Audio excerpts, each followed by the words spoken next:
All right then, ladies and gentlemen, we say hello and welcome to today's guest, Maggie Macnab. Welcome to the show, Maggie. Thank you so much. It's really great to be with you today. Tell me about yourself and how you became interested in design.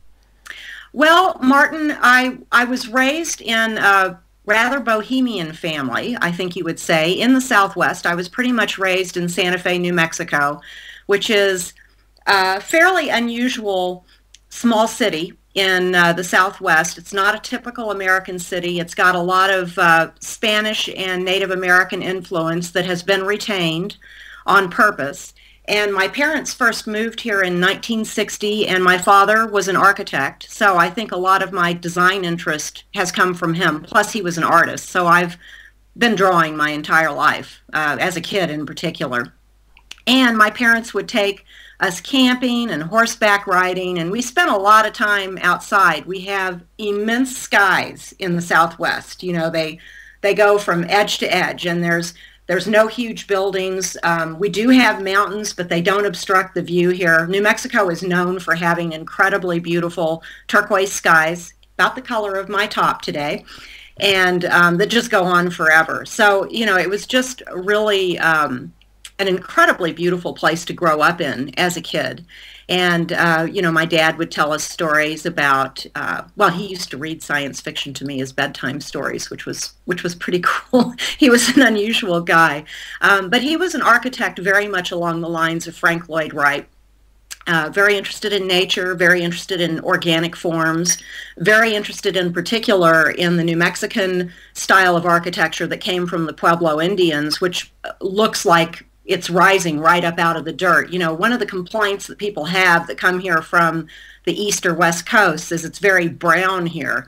So that's true. The Southwest is high desert, and this part of the Southwest is high desert, and a lot of it is brown, but you don't have to go very far to go up the mountains and get right into greenery and rivers that have fish and all of that kind of thing. But the architecture here is just, it looks like it's just an organic form that's coming right out of the earth if you've ever seen Pueblo architecture.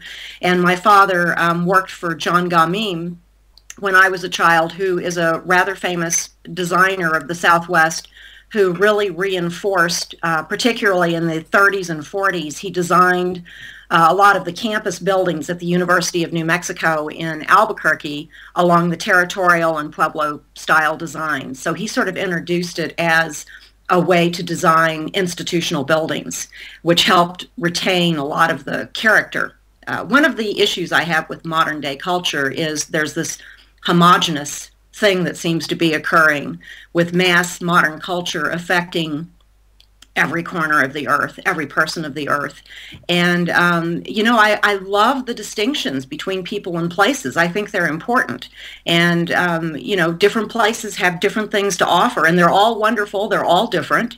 And so I could go on and on about my background, and I won't go any further on it. But just to say that my father was an artist, and we spent a lot of time drawing. We spent a lot of time in nature.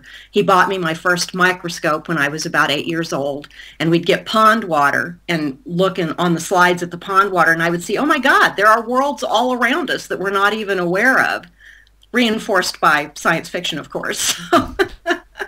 So it was a fun place to grow up, and an interesting way to learn. Most of my education came through my parents, I would say, and my experiences rather than through school.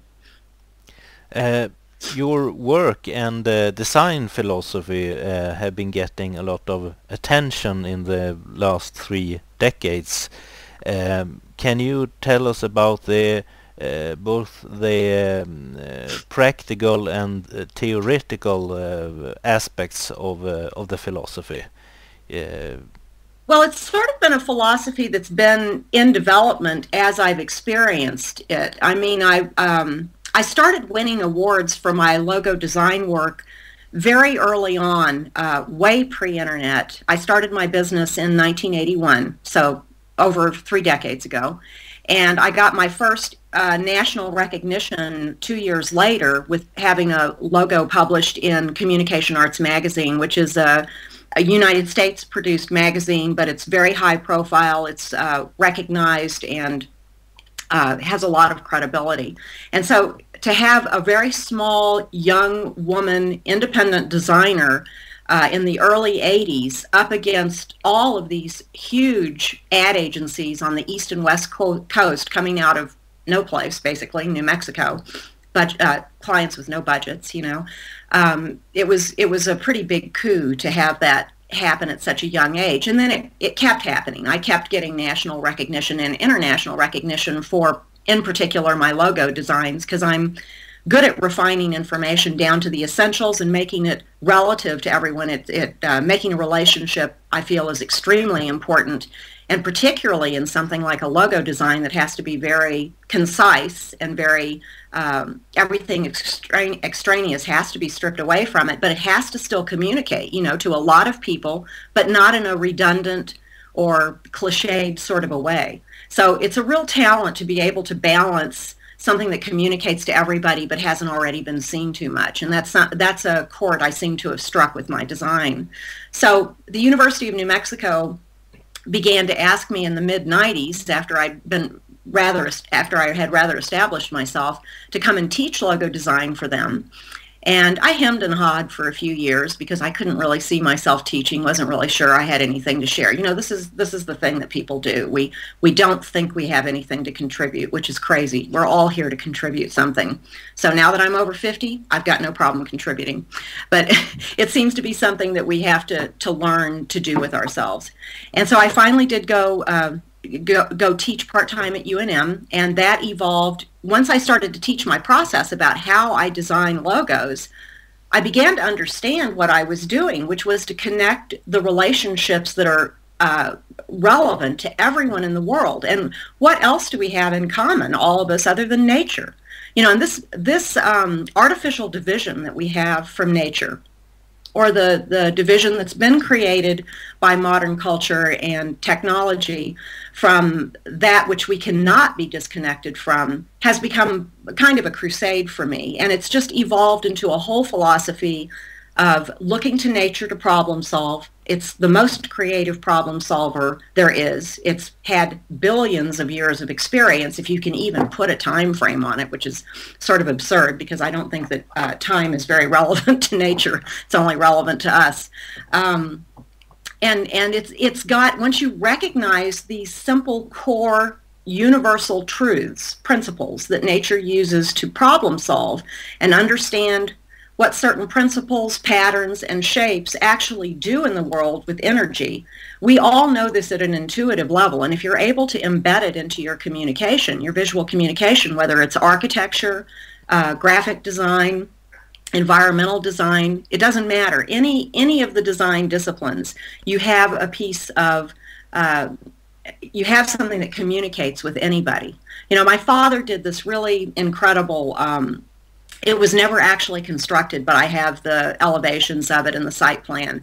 It's called an interfaith chapel at a desert crossroads, and this is something that maybe we could put up later, but it's just a structure that's based on the circle with open arch doorways so that the nature comes in and out. Lizards are free to come and go, wind, whatever.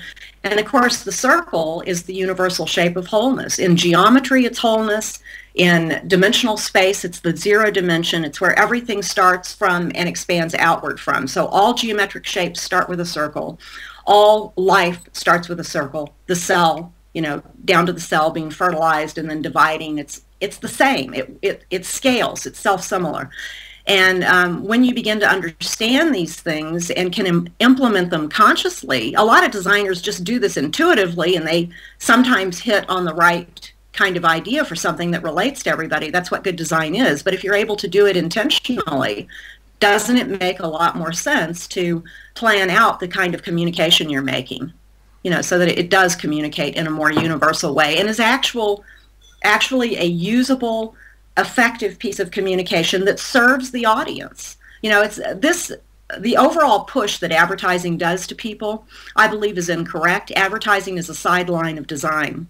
I'm much more interested in the creative problem-solving process and how to actually get things done, get problems solved, and move on to the next thing rather than being enmeshed in the human systems that we're currently trapped in, that are getting us nowhere and not solving any problems.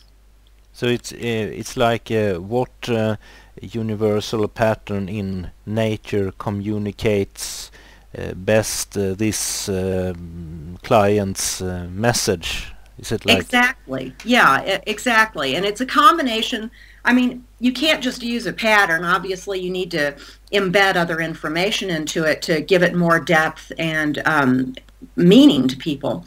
But, you know, for instance, I have a logo, I believe it's in the set of logos that you're showing or going to show, of yes?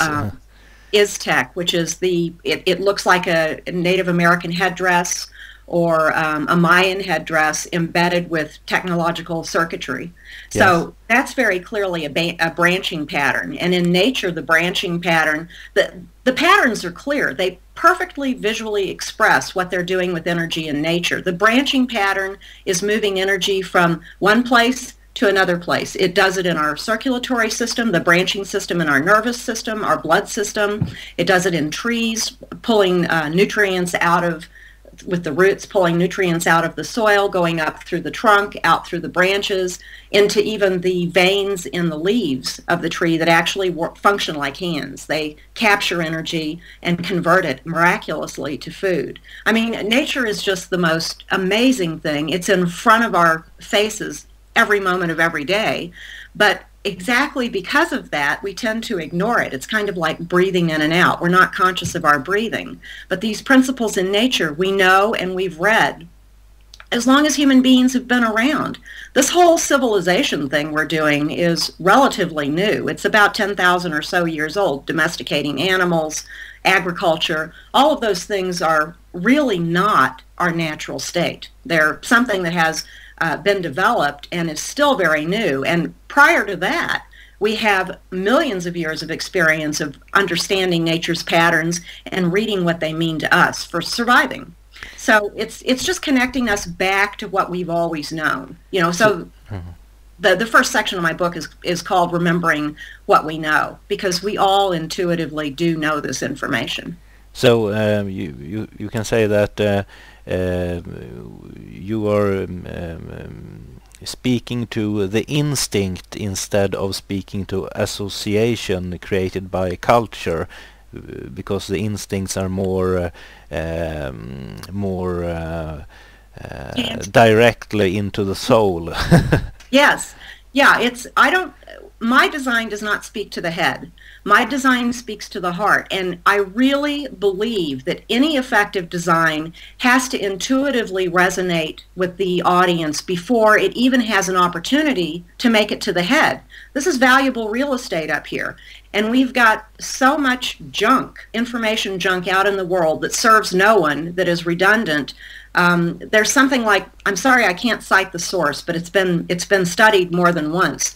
We are exposed to several thousand advertising messages a day, whether it's radio ads or pop-ups on the internet or billboards or television ads.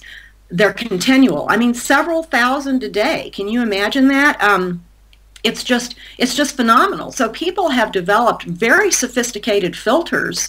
You know, when they see something coming at them that they know isn't going to help them in any way, this is a survival mechanism to intuitively know that before it even gets to you.